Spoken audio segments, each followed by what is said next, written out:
What credit score do you need to get approved for a vehicle?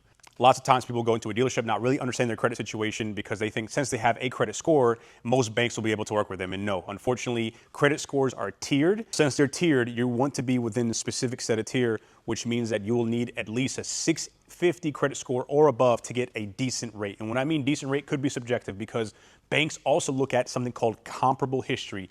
How many times have you financed a car before? And if you have, what was the finance amount? Have you made on-time payments and the length of the account? You should also consider when looking at a new or used vehicle, your credit score will impact your insurance rate. So if you have bad credit, you will have a much higher insurance rate. You must take into account insurance rates. This is an expense with the vehicle that should be put together because these are both going to be monthly payments. And if you have bad credit underneath a 640, I definitely would recommend getting either a cheap car, financing a very cheap car under 10K, working on your credit, or if you have money down, go buy a $2,000 or $3,000 cash car. There are a plethora of cash cars on Facebook Marketplace, and when you get into a better financial position and a better credit score, then you can go and get the nice car. That you have comparable history, and you do that by starting off with a cheap car, financing that, keeping it for a year or two, and then going to something else. So this is how your credit score affects your interest rates, your insurance, and also your approval amount. So if you're looking to finance a vehicle, please take this into consideration. Understand your credit score, understand your credit situation, and also your financial situation.